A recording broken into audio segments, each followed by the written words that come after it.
CM Siddaramaiah ने बेलगाम जिले के बाढ़ग्रस्त स्थलों का किया निरीक्षण। सीएम सिद्धरामैया ने बेलगाम जिले के बाढ़ से प्रभावित स्थलों का निरीक्षण किया। कागवाड़ तहसील के जुगुल गांव में बाढ़ग्रस्त लोगों को संबोधित करते हुए मुख्यमंत्री सिद्धरामैया ने कहा कि बाढ़ में नुकसान हुए फसल के लिए सर्वे पूर्ण होने के बाद मुआवजे का पैसा दिया जाएगा। सरकार हमेशा आपके साथ खड़ी है, किसी को भी घबराने की आवश्यकता नहीं है। बार बार मुआवजा देने के बजाय एक ही बार में गांवों को दूसरी जगह शिफ्ट करने के लिए चर्चा किया गया है। एक बार शिफ्ट होने के बाद दोबारा इस जगह पर वापस नहीं आना है। सभी लोग एक बार गंभीर रूप से चर्चा कर निर्णय कीजिए।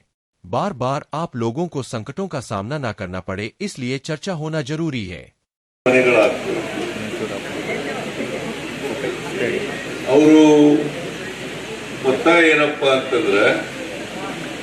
ಪ್ರತಿ ಸಾರಿ ಪ್ರವಾಹ ಬಂದಾಗ ತಾತ್ಕಾಲಿಕ ಪರಿಹಾರಗಳನ್ನು ಕೊಡ್ತೀವಿ. ಅದು ತಾತ್ಕಾಲಿಕ ಅಷ್ಟೇನೆ. ಶಾಶ್ವತ ಪರಿಹಾರ ಸಿಗಬೇಕಾದ್ರೆ ಈ ಊರುಗಳನ್ನ ಶಿಫ್ಟ್ ಮಾಡಬೇಕು.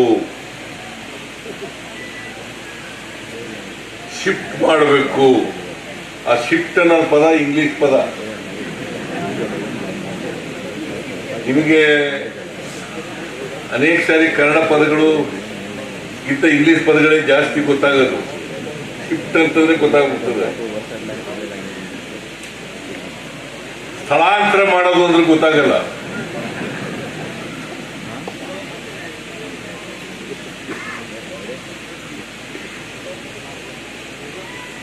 ಆ ಶಿಫ್ಟ್ ಮಾಡಬೇಕು ಅಂತಂತ ಅದನ್ನೇ ನಾನು ಲಕ್ಷ್ಮಣ್ ಸವದಿ ಜೊತೆ ಮಾತಾಡ್ತಾ ಇದ್ದೆ. ಅವ್ರ ಕಾನ್ಸ್ಟಿಟ್ಯೂಷನ್ ಕೂಡ ಕೆಲವು ಊರುಗಳು ಮುನ್ನಡೆ ಆಗ್ತವೆ, ಕುರ್ಚಿನಲ್ಲೂ ಕೂಡ ಮುನ್ನಡೆ ಆಗ್ತವೆ ಅಂತೇಳಿ. ಈ ಭಾಗದಲ್ಲಿ ಈ ಕೃಷ್ಣಾ ನದಿ ಪ್ರವಾಹ ಬಂದಾಗ ಈ ತರದ ಅನೇಕ ಅನಾಹುತಗಳು ಆಗ್ತವೆ. ಒಂದೇನಪ್ಪ ಇಲ್ಲಿ ಅಂತಂದ್ರೆ, ಇಲ್ಲ ಕಬ್ಬು ಬೆಳೀತಾರೆ, ದ್ರಾಕ್ಷಿ ಬೆಳೀತಾರೆ. ಅಥಣಿನಲ್ಲೆಲ್ಲ ದ್ರಾಕ್ಷಿ ಜಾಸ್ತಿ ಬೆಳೆಯೋದು ಅಲ್ಲ, ಜಾಸ್ತಿ ಬೆಳೀತಾರೆ. ಇಲ್ಲೆಲ್ಲ ಕಬ್ಬು ಬೆಳೀತಾರೆ. ಆಮೇಲೆ ಲ್ಯಾಂಡ್ ಇಲ್ಲಿ ಬಹಳ ಕಾಸ್ಟ್ಲಿ.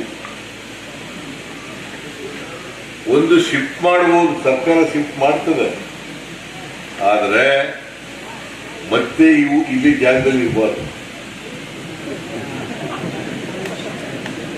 ಯಾಕಂತಂದ್ರೆ ಈ ಶಿಫ್ಟ್ ಆಗಿ ಮತ್ತೆ ಮಳೆ ಇಲ್ಲಿದ್ದಾಗ, ಪ್ರವಾಹ ಇಲ್ಲಿದ್ದಾಗ ಉಳ್ಕೊಂಡ್ರೆ ಏನ್ ಪ್ರಯೋಜನ ಆಗುತ್ತೆ ಅಲ್ವಾ? ಅನಿವಾರ್ಯ ಇರ್ಲಿ, ಏನಾರ ಇರ್ಲಿ, ಇಲ್ಲಿ ಇರಬಾರ್ದು ಮತ್ತೆ.